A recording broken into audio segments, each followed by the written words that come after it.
Obrigada. Não, eu falo baixinho mesmo. O que me traz aqui são questões que pessoalmente acabei vivenciando, mas eu venho falar aqui não em meu nome, né, mas em nome de toda uma comunidade, de todos os munícipes da cidade. O meu nome já foi apresentado, eu sou moradora definitiva de Campo Alegre desde 2012 e eleitora desde então aqui. E eu não venho falar apenas como uma cidadã, mas eu vou colocar também um pouquinho da minha história para que vocês entendam melhor o que me faz vir até aqui.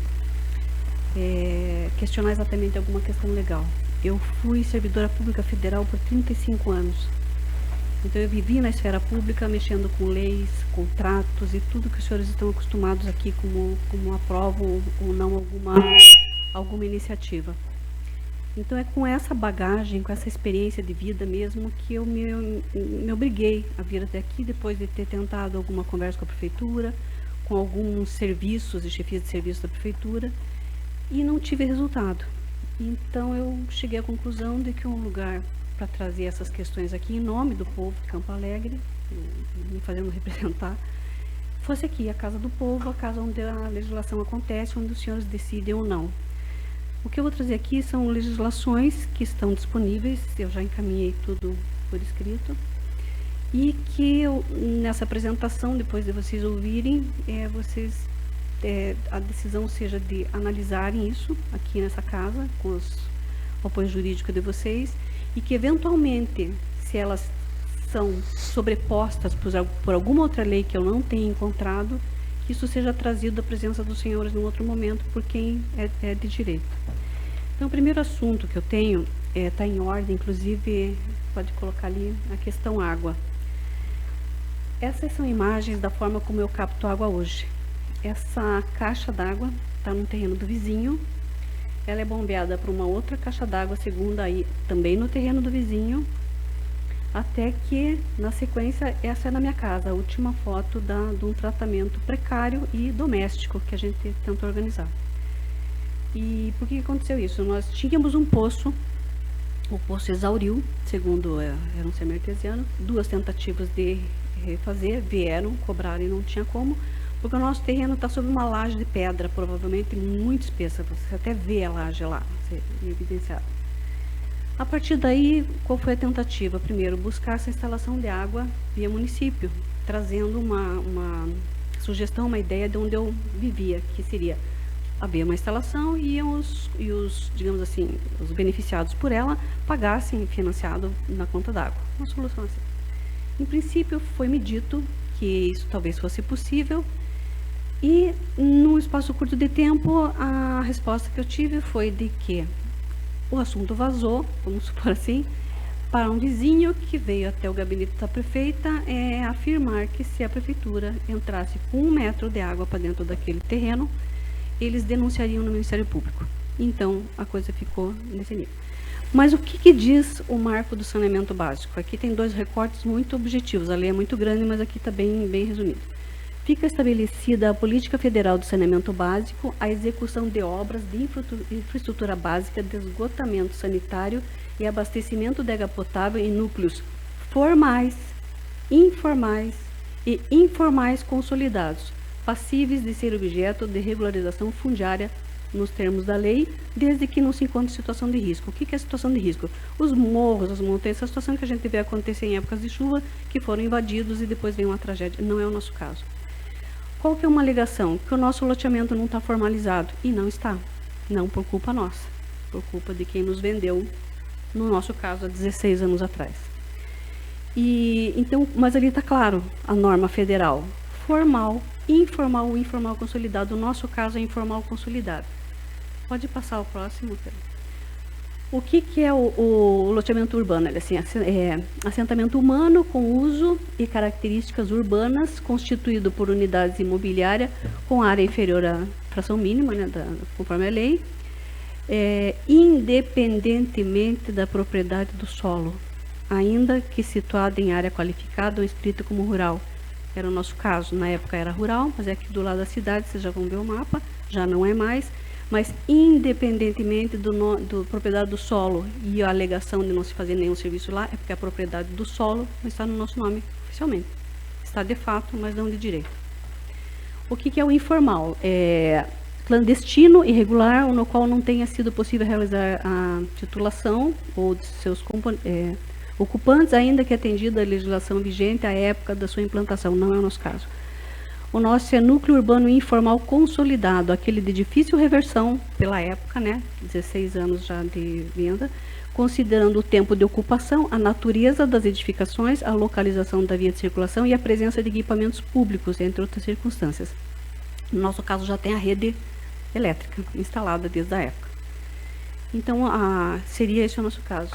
Pode avançar. Acho que...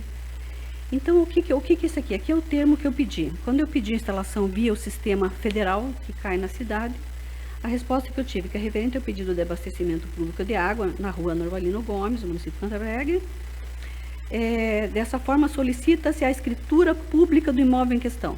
Foi essa a resposta da prefeitura para mim. Mas a lei, o Marco de Saneamento Básico, não diz isso. Não tem nela nenhuma referência a que você, para ter água, precise que o solo esteja no teu nome. Ele diz o contrário. Então, esse é um dos nossos pontos. Eu acho assim, a água é uma necessidade básica do cidadão, água e energia, básica, dignidade da pessoa humana. Então, nesta rua existem, até na outra questão principal, também a energia, 7 idosos morando de forma permanente, 2 dos quais com mais de 80 anos de idade. E água é uma questão de saúde pública, tanto que o Marco de Saneamento Básico veio para isso, para atender uma questão de saneamento público básico, né? Evita doenças, evita uma série de situações. Então, esse é o primeiro assunto, que nos traz muita dificuldade, a qualidade da minha água. Por isso que os senhores viram aí, os senhores imaginam o que sai dali, né? Mesmo que você trata. Então, é uma situação bastante delicada. O segundo ponto, para voltar, acho que tinha um... O segundo ponto é a iluminação pública, do nosso caso também.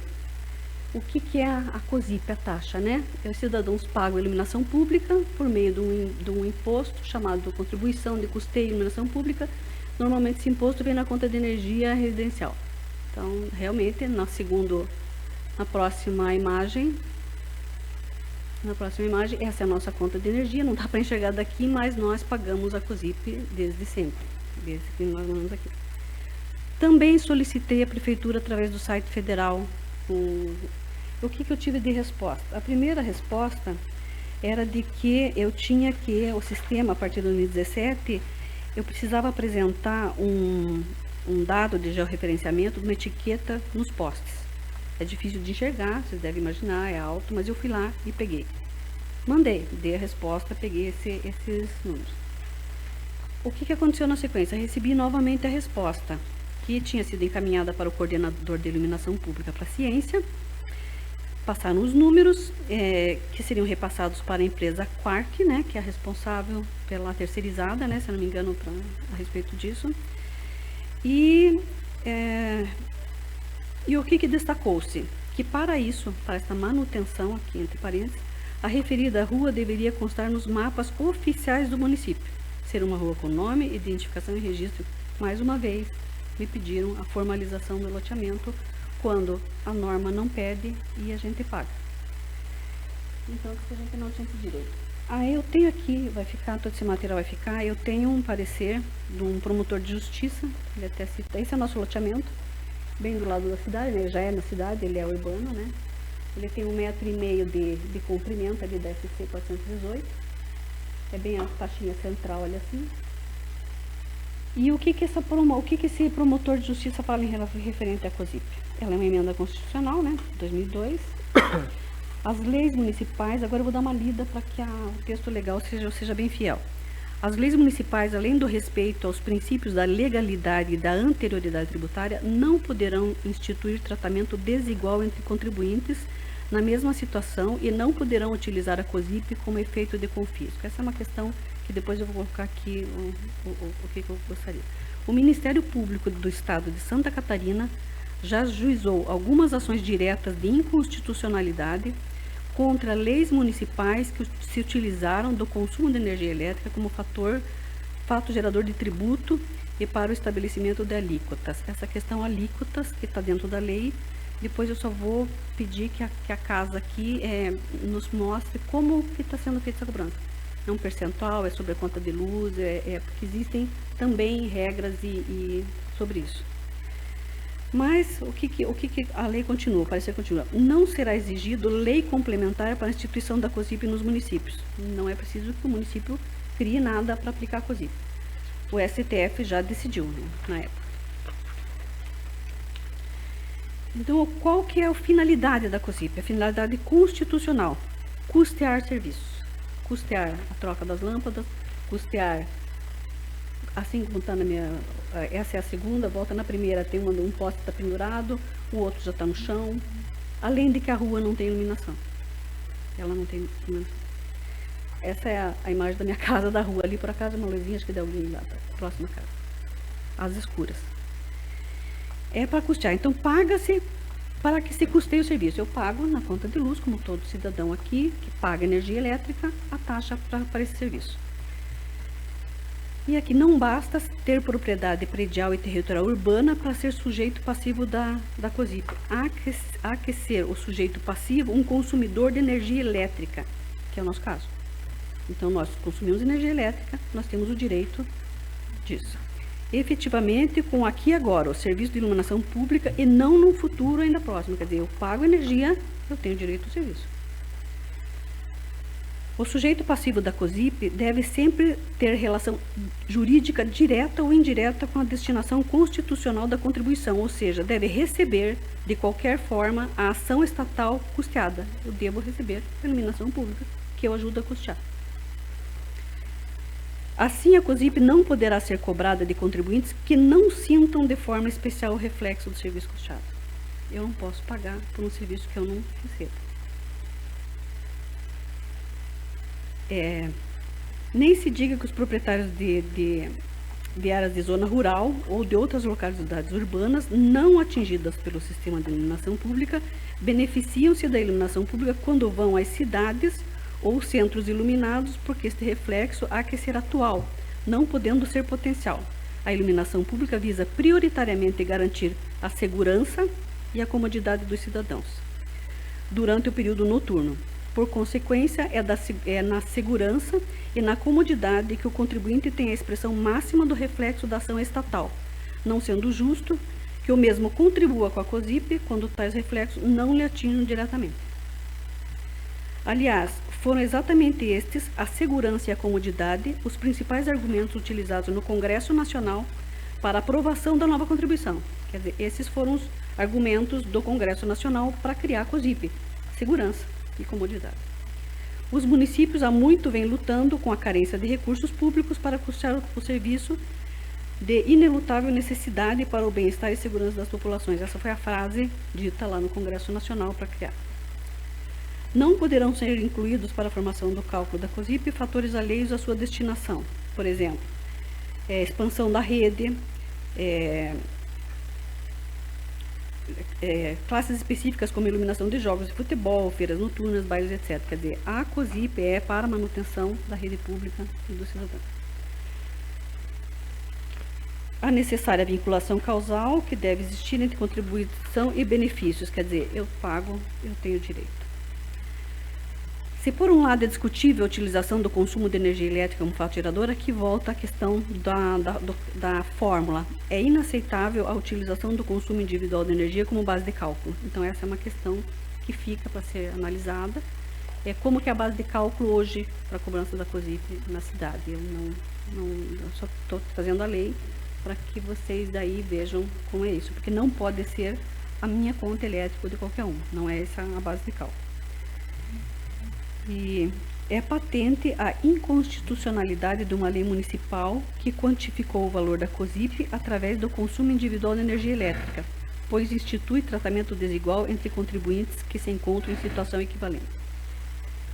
Aqui eu tenho, na questão da segurança, até parece brincadeira de mau gosto, em 2019, 29 de janeiro de 2019, 15 para meia-noite, eu tive um mal súbito, eu estava sozinha em casa, meu marido estava em Curitiba, e por sorte eu estava falando com a minha filha no telefone em Curitiba e comecei a passar mal e ela começou a me gerenciar pelo telefone. Eu não lembro disso, isso é um apagão de memória que eu não tenho a menor lembrança do que aconteceu aquela noite. Eu sei o que me contaram. E ela me gerenciou enquanto ela tentava achar meu marido em Curitiba, ela também mora em Curitiba, para que ele acionasse alguém na cidade para ir até minha casa me socorrer, porque eu estava sozinha. Ela conseguiu fazer isso, acho que era meia-noite, quando ela conseguiu falar com ele. Ele acionou a nossa diarista, que tem acesso total à casa, e pediu que, se fosse necessário quebrar-vidro arrombar, ela entrasse, porque eu não falava, não respondia mais. Quando ela chegou lá, ela foi com um casal, uma sobrinha e um marido. E ela, quando ela viu a minha situação bem grave, pulso fraco, boca roxa, gelada, ela sabia que não adiantava ela ligar para os bombeiros. Ela mandou que a sobrinha voltasse com o marido até os bombeiros. Eu tenho aqui o atendimento, o nome até dos 2 bombeiros. Um deles esteve recentemente na nossa casa, no ano passado, por uma outra razão que a gente chamou, e foram à noite, por acaso. Foi uma coincidência. E ele me falou daí, ele disse: a senhora tem que falar com a prefeitura, porque essa luz, essa rua, se naquela noite aquele casal não tivesse ido nos buscar, eu nunca acharia essa rua. Porque da SC 418 você não vê que tem uma rua, porque é uma escuridão. Você vê o mato e a escuridão. Então eu não sei o que teria acontecido comigo se não tivesse toda uma sucessão de situações positivas, de fatores positivos que ajudaram a me salvar naquela noite. Aqui tá, também vou deixar, tá os 2, não sei qual dos 2 bombeiros, eu nunca lembro qual dos 2 que me falou isso, mas ele pediu que fosse tomado providências porque era uma questão de segurança e que eles não achariam. E o terceiro e último assunto, mais uma vez, recentemente eu vivenciei ele, nós vivenciamos ele, é o ITBI. Como é feita a cobrança do ITBI? Talvez aqui eu tenha que ler um pouquinho mais, mas estamos no final. O ITBI é um imposto sobre a transmissão onerosa de bens imóveis. A jurisprudência consolidou o entendimento de que sua incidência recai sobre o valor do negócio jurídico. Explicando, numa operação típica de compra e venda de imóvel, geralmente aplica-se o valor de mercado ou o preço firmado entre as partes para a transação. Eu fui numa imobiliária, estava fazendo um anúncio no Facebook, pública, de mercado, dando terreno, valor, etc. Imediatamente, pode passar para a página seguinte, que eu vi o anúncio, eu entrei em contato, marquei para uma visita no dia seguinte, ali no horário. E o que aconteceu? Eu vou parar ali, vou continuar aqui, então, bom, vou voltar lá. O que aconteceu? Eu paguei um valor, esse valor é assinado, como diz aqui, na compra e venda. Vendedores, compradores, imobiliária assina para ser entregue na prefeitura para fazer a emissão de ITBI. Era um valor de mercado colocado à disposição de qualquer um. Aí foi impugnado, eu recebi o e-mail de impugnação, eu não entendi, liguei para a corretora, 1 ou 2 dias depois voltou um e-mail, que eu tenho aqui também, vai até aparecer ali no final, onde a pessoa responsável pega o valor que eu paguei, que eu desembolsei, meu fato gerador, e soma com o que ele avaliou e fez uma média. Isso é criar regra tributária, isso não existe. O Código Tributário é muito rígido na questão tributos, qualquer cobrança de tributo é seríssimo e rigorosíssimo. Você não pode criar mecanismos. Então, deixa eu só dar uma lidinha na lei. Então, a compra e a venda, é uma transação normal. O preço efetivamente pago pela adquirente do imóvel tende a refletir com grande proximidade seu valor venal, considerando como o valor de uma venda regular em condições normais de mercado, que era a situação. Em caso de que o órgão de fiscalização divirja do valor lançado pelas partes, tem à sua disposição, isso está num parecer jurídico que vai estar junto, do artigo 148 do Código Tributário Nacional, ele tem que abrir um processo administrativo para questionar aquele valor que estava apresentando. É ele que tem que questionar, desde que com motivos e razões para alegar que digamos assim, que não está tendo boa fé de quem está vendendo e quem está comprando. Porque a questão é da boa fé. Uma vez que você compra, vai para o mercado, supõe-se que está todo mundo correto, ninguém está cometendo nenhuma ilegalidade. Ocorre que a compra e venda imobiliária, assim como qualquer outro negócio jurídico dessa natureza, é permeada por muitos fatores subjetivos. Basta pensar que um bem pode ser posto à venda numa situação de penúria, de caráter urgente para a realização de um tratamento médico e, por conseguinte, necessita ser realizada dentro da maior brevidade possível. Nesse caso nosso, até para alguma coisa não era assim, mas a pessoa queria vender logo porque estava perdendo um negócio em outro lugar. Então, talvez o preço realmente tivesse um pouquinho melhor. Certamente o preço, nesse caso, será abaixo do valor do mercado comumente praticado. E o contrário também se aplica, pois uma supervalorização do imóvel pode ocorrer rapidamente com a implantação das melhoras no transporte público próximo à sua localização, a existência de benfeitorias que o diferenciam em relação a outros similares e tantas outras condições atípicas. O Superior Tribunal de Justiça, esse é o parecer que vai ficar, é um parecer recente, de outubro do ano passado, é a última matéria sobre o assunto e é do Supremo Tribunal de Justiça, quer dizer, vale para o país todo. Não tem uma lei abaixo que se sobrepõe a ela, e é isso que eu peço aqui. Se existir uma lei superior, a gente gostaria que ela fosse trazida aqui para a Câmara dos Vereadores, para que vocês analisassem, porque essa aqui é a última. E o que ela diz? Deu uma interpretação melhor para esse tema. O ITBI, a municipalidade deve levar em conta o valor de mercado do imóvel, que pode flutuar por variadas razões, inclusive pelo ânimo entre vendedor e comprador, pelas suas razões, ânimo aqui, as suas razões particulares. Né? E mais ainda, o valor venal, que seria o valor aplicado para o IPTU, né? As prefeituras usam do valor venal para lançar o IPTU. O valor venal não serve nem como parâmetro de referência para a municipalidade lançar o ITBI. É que, ao adotar essa métrica, o fisco desconsidera a variedade de fatores que podem influenciar numa operação de compra e venda do imóvel, como já mencionado anteriormente. Tenta, desse modo, de maneira unilateral, estipular por quanto deve ser alienado o bem, cerceando por completo o livre vontade entre as partes. E, além disso, presume-se que as declarações prestadas no ato de alienação do imóvel, aquela declaração que compradores, vendedores e imobiliários assinam, sejam dotadas de boa-fé, o que só por meio de um procedimento administrativo poderiam ser refutados. Quer dizer, aquele artigo que diz que o poder público é que teria que abrir um processo para provar que está tendo uma coisa fora da lei. Em resumo, o Superior Tribunal de Justiça pacificou o assunto com os 3 itens, que resume toda a questão dessa ITBI. A base de cálculo do ITBI é o valor do imóvel transmitido em condições normais de mercado, não estando vinculada à base de cálculo de IPTU, que nem sequer pode ser utilizada como piso de tributação. 2. O valor da transação declarada pelo contribuinte, no caso aquela declaração novamente, goza de presunção de que é condizente com o valor de mercado, que somente pode ser afastada pelo fisco mediante regular instauração de processo administrativo próprio. Terceiro e o mais objetivo deles, o município não pode arbitrar previamente a base de cálculo do ITBI com o respaldo em valor de referência por ele estabelecido unilateralmente. É o que acontece. Na prática, o que ocorria, aqui é o texto legal dizendo, na prática, o que ocorria, as partes comunicavam o valor da operação ao fisco municipal, com todos os dados da compra e venda. Após essa verificação, discordando, o fiscal lançava o valor que, aqui está, entre aspas, achava crível, tendo como parâmetro o valor venal cobrado pelo IPTU, e só após o pagamento é que poderia haver o registro de imóveis. Essa é outra prática considerada inconstitucional pelo STF, pois para o órgão o ITBI só é devido a partir da transferência da propriedade imobiliária efetivada mediante registro em cartório e não em momento que o anteceda, inclusive quando da assinatura de compra e venda, que é o que acontece. A gente paga antes para depois ir para o cartório. O fato gerador de qualquer tributo no Brasil é a hora que eu pago, que eu compro. No mercado eu entro, pego minha compra e saio, eu compro sapato e saio, eu compro um carro, na hora que eu pago o carro, o imposto está embutido. É na hora que se chama no direito tributário fato gerador. É a hora que eu desembolso, é a hora que o dinheiro sai do meu bolso e vai para quem está me vendendo. Essa é a hora da tributação.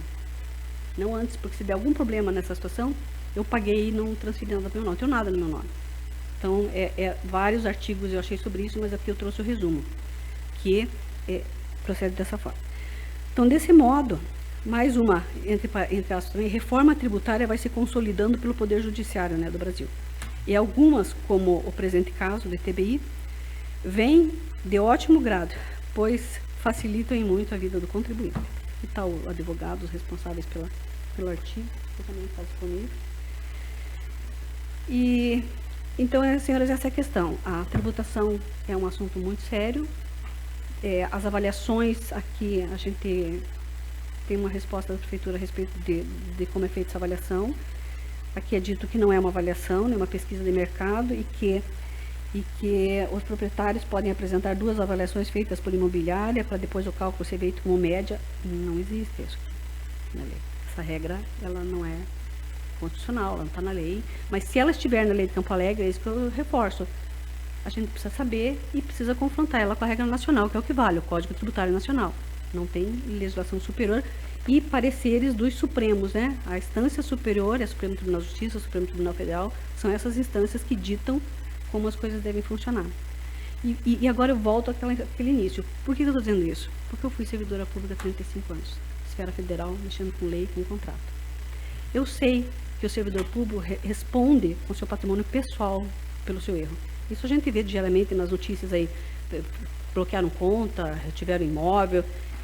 Eu tive essa preocupação, pedi para que o chefe de gabinete encaminhasse o parecer do STJ para a prefeita, para que ela tivesse conhecimento, até porque na minha vida profissional eu fiz isso, eu protegi meus superiores, seguindo a lei, porque tanto na legislação municipal, estadual, federal, o servidor público responde por atos de omissões. Ele vai responder. Então, e qual que é uma das coisas mais críticas? É o não cumprimento da lei, porque ninguém pode cumprir ou deixar de fazer alguma coisa, senão em função de lei. Então, por isso que o meu tema foi esse, para que se observe exatamente todas as questões legais, que tudo está envolvendo o tributo ou uma prestação de serviço básica, água e luz, básica, que está nas leis superiores. E que o que nos informam é, o Ministério Público não vai deixar. Depois eu estou vindo aqui, mas antes de vir aqui, para que os senhores tenham conhecimento, de tanto ouvir que o Ministério Público não deixava, nós somos o Ministério Público e nós temos 2 processos abertos lá. Então, em última análise, o Ministério Público vai nos trazer uma resposta. Quando ela me der a resposta, eu encaminho para os senhores. Vamos ver o que eles vão dizer. Mas toda a documentação que eu apresentei aqui, e mais algumas, estão de posse do Ministério Público e os 2 processos estão correndo. Imposto e os abastecimentos de lei normais. Se alguém me perguntar aqui, em relação aos loteadores que lotearam irregular, vocês estão fazendo uma coisa? Estamos. Também tem 2 processos. Um na Justiça normal e mais um no Ministério Público. Porque se a Justiça for lenta, o Ministério Público é bem mais rápido, é bem mais célere do que a lei brasileira, que infelizmente levam anos, e nós já estamos há 16 anos e não podemos esperar mais anos pela necessidade básica. E uma situação muito assustadora. E quando eu falo assustadora, eu falo assustadora até nas questões de cumprimento de lei. Eu tive um alvará para construir a minha casa. A prefeitura me autorizou a morar naquele endereço, clandestino ou não.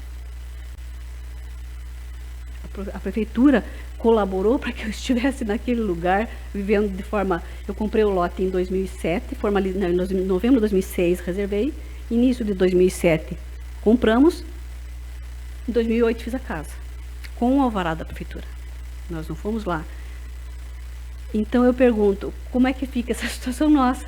Ela é bastante crítica, ela envolve muitas questões que cabem agora, a gente traz aqui para os senhores, que são os responsáveis por analisar a questão jurídica, por avaliar tudo que a gente está trazendo aqui, por buscar se tem leis superiores que divergem disso, porque não é por mim, como eu comentei.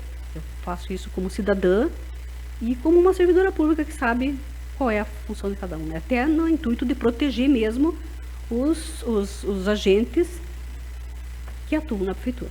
Como, por exemplo, a prefeita, que foi uma coisa que eu fiz. Se os senhores perguntaram para o chefe de gabinete dela, eu tomei esse cuidado. Mandar para que ela soubesse essa questão legal, o quanto pode afetar ela diretamente. Né? Então, acho que é isso. Se os senhores tiverem alguma pergunta, quiserem fazer alguma colocação, eu não sei se eu esqueci alguma coisa, eu acho que não. Só uma que também vai estar aqui junto, a questão de avaliação é uma questão bastante também legal. Para fazer uma avaliação, tem 2 tipos, a avaliação de imóveis de Cresce, para colocar o bem no mercado, mas o que é o Cresce? A pessoa tem que ter nível superior e um curso específico de avaliação de imóvel, isso é por lei. E para avaliações de imóveis que envolvam o serviço público, no sentido de o serviço público alugar um imóvel, vender um imóvel, comprar um imóvel, ou outras situações de mercado, como construtoras e financiamento em banco, etc., imóveis, é só um engenheiro ou um arquiteto com o curso de especialização em avaliação de imóveis. Quer dizer, não pode ficar fora da questão técnica a capacidade para fazer determinadas avaliações. Então, me preocupou isso, que estão, digamos assim, existem algumas regras que a lei não está amparando. Ou se tiver, como eu reforço, eu posso estar desatualizada na lei, mas eu peço aqui que os senhores busquem isso, porque tudo é muito grave. É bastante sério. Não só para mim. Não sei quantas pessoas se tem mais nessas condições. Mas essa é a razão. Se alguém tiver uma pergunta. Com licença, posso fazer uma pergunta?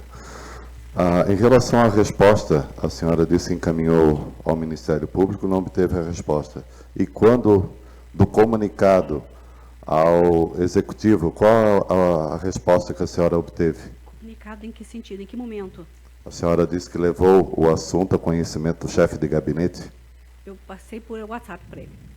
E teve alguma resposta, algum posicionamento? Não. Seria isso. Obrigado. Obrigado.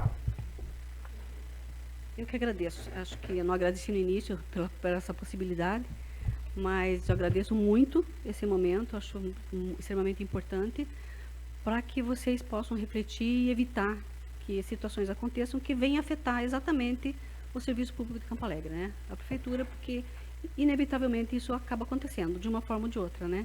Acaba acontecendo. Tá bom? Obrigada, boa noite.